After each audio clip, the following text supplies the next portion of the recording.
అందరికీ ఇళ్ల పథకంపై ఏపీ ప్రభుత్వం మార్గదర్శకాలు జారీ చేసింది. 2 ఏళ్లలో నిర్మాణం, 10 ఏళ్ల తర్వాత హక్కులు.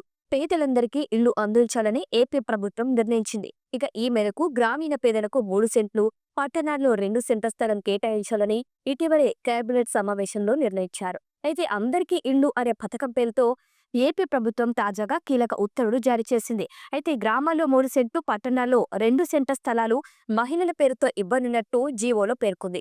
ఏజెన్సీల ద్వారా పేదల ఇల్లు నిర్మించుకున్నారు. స్థలం లేక ఇల్లు పొందిన వారికి 10 ఏళ్ల తర్వాత హక్కులు లభించున్నాయి.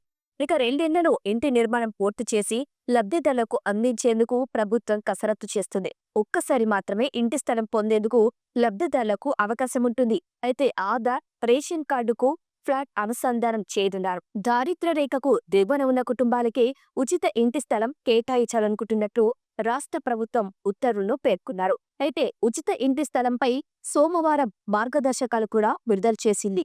రెవెన్యూ శాఖ ప్రత్యేక ప్రధాన కార్యదర్శి పేరిట ఉత్తర్వులు జారీ అయ్యాయి. ఇళ్ల స్థలాలకు ప్రభుత్వం కన్వేయన్స్ డీడ్ ఇస్తుందని ఉత్తర్వుల్లో పేర్కొన్నారు. 10 ఏళ్ల కాల పరిమితో ప్రీ హోల్డ్ హక్కులు కల్పించేలా కన్వేయన్స్ డీడ్ ఇవ్వనున్నారు. ఇక జీవిత కాలంలో ఒకసారి మాత్రమే ఉచిత ఇంటి పట్టా ఇచ్చేలా విధి విధానాలు రూపొందించారు. లబ్ధిదారులకు రాష్ట్రంలో మరెక్కడా ఇంటి స్థలం, సొంతిల్లు ఉండకూడదని నిబంధన విధించారు. కేంద్ర రాష్ట్ర గృహ నిర్మాణ పథకాల్లో లబ్ధిదారులుగా ఉండకూడదని ఉత్తర్వుల్లో స్పష్టం చేసింది. అర్హులందరికీ ఇళ్లు ఇవ్వటమే రాష్ట్ర ప్రభుత్వ లక్ష్యమని మంత్రి కొలుసు పార్థసారథి ఇటీవలే స్పష్టం చేశారు. కూటమి అధికారంలోకి వచ్చిన 6 నెలల్లో 1.14 లక్షల ఇళ్లు నిర్మించనున్నారు. ఇక ఫిబ్రవరి 1వ తేదీన పశ్చిమ గోదావరి జిల్లా పెరకు నియోజకవర్గం తేతలి గ్రామంలో లబ్ధిదారులకు సీఎం చంద్రబాబు ఇల్లు అందించనున్నారని తెలియజేశారు. PMAY పథకం కింద మార్చిలోపు 7 లక్షల ఇల్లు నిర్మించాలనే లక్ష్యంగా పెట్టుకున్నట్టు మంత్రి చెప్పారు. రాష్ట్ర ఆర్థిక పరిస్థితి బాగా లేకున్నా గృహ నిర్మాణానికి 6 నెలలు 502 కోట్లు ఖర్చు చేశామని మంత్రి పార్థసారథి తెలిపారు.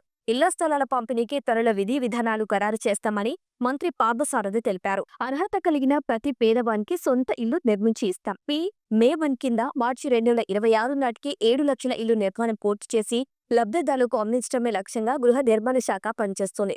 కూటమి ప్రభుత్వం అధికారంలోకి వచ్చిన తర్వాత పేదల కోసం 1,14,000 ఇళ్లను నిర్మించాం.